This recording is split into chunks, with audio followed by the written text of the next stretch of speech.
This is Standing Watch. And now, Evangelist Norbert Link. Greetings, everyone, and welcome to our Standing Watch program.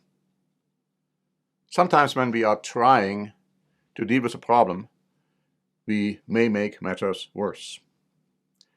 And I believe that the coronavirus, or better, the governmental measures towards the coronavirus, are such a prime classic example.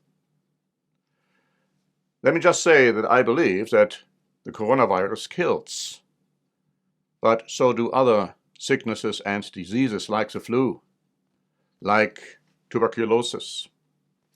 According to the most recent statistics, we are told that 22,000 people died worldwide of the coronavirus, but that 118,000 have recovered so far.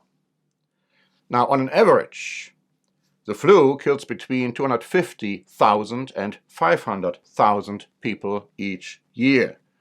Contrast that with the 22,000 who have died by the coronavirus. Tuberculosis kills about 1 million people each year. And never have we seen any of those drastic measures which the governments all over the world are forcing upon the people. These measures have already caused unparalleled damage for millions upon millions of people, and the longer this goes on, the more damage will be inflicted upon all of us. Now, Reuters wrote on March 23, President Donald Trump is expressing concern at the damage the coronavirus shutdown is doing to the U.S. economy. He said repeatedly, "We cannot let the cure be worse than the problem itself." He also said that he is contemplating of removing the shutdown by Easter time, and of course the reaction was furious in many cases. He also stated that if it were to the doctors, the world would stay in quarantine for 2 years and they would never open the world again. On March 24, Newsmax published an article by Pat Buchanan, and that was titled, "Can We Afford Killing the Economy to Kill the Virus?" And this is what he wrote. Many Americans can survive on what they have on hand for 2 or 4 weeks. Far fewer can survive without income for 2 or 4 months. If we shut down the economy, what will we have when the medical crisis passes? Be that in May, in June, July, August, or September.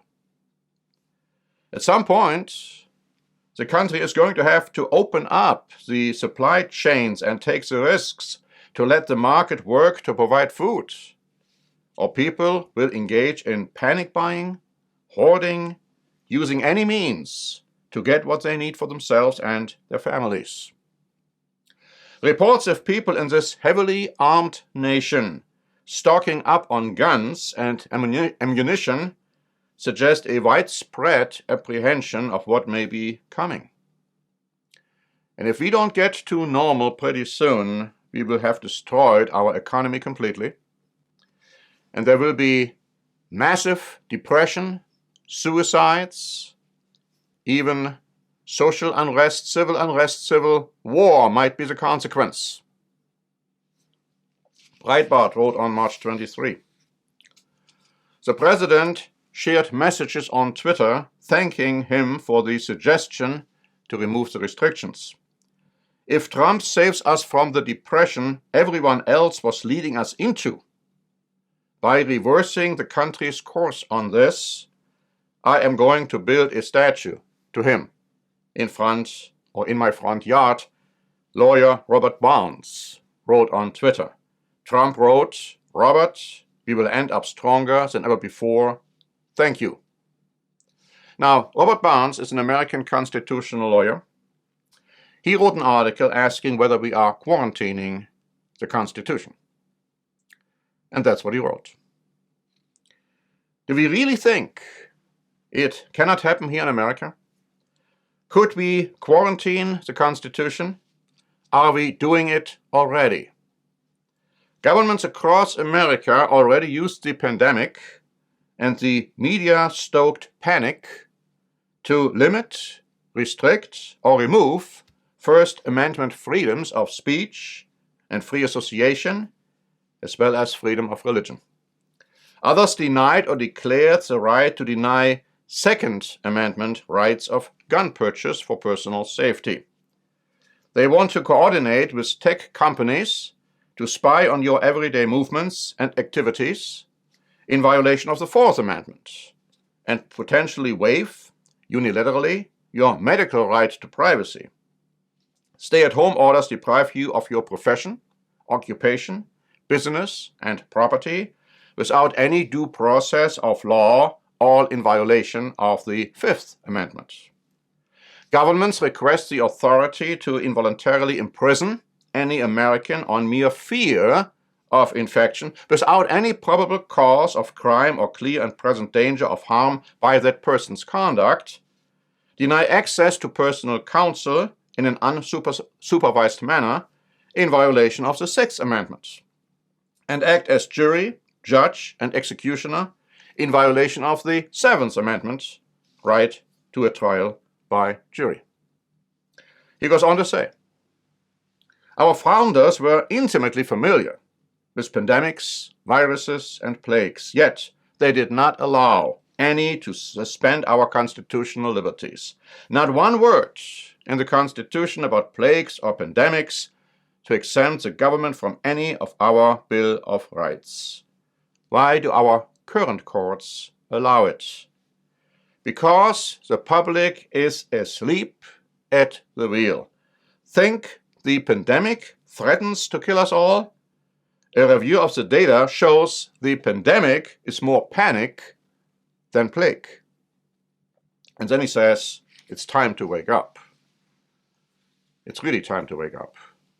Many have become victims of a worldwide propaganda machine. What he is talking about here, as it relates to the United States, is true all over the world. Whether I look at Europe, whether I look at the United Kingdom, whether I look at Israel, whether I look, of course, at dictatorial countries like Russia, China, and so on. But what we are seeing is that democracies become totalitarian authorities on their own, ruled by governments, ruled by the medical doctors telling the governments what to do. My friends, this is just the beginning of the end. The Bible calls it the beginning of sorrows. More is to come. If you want to know what is next, we have prepared a free booklet, Biblical Prophecy from Now Until Forever. You might want to get a copy of this, a free copy. And as I told you in our last Standing Watch program, when I invited you to tune in to a sermon, a presentation I gave last Saturday, so I'm going to do the same now, inviting you to join me for a presentation which I will be giving this coming Saturday. Go to our website, eternalgod.org, and then to live services, and there you have the times and the schedule. And I will be talking about biblical prophecy and what is going to come next, what we already are observing now. So many last time have already done that, have listened in. I hope you will do also the same this time. And until next time, when it comes to the Standing Watch program, this is Norbert Link.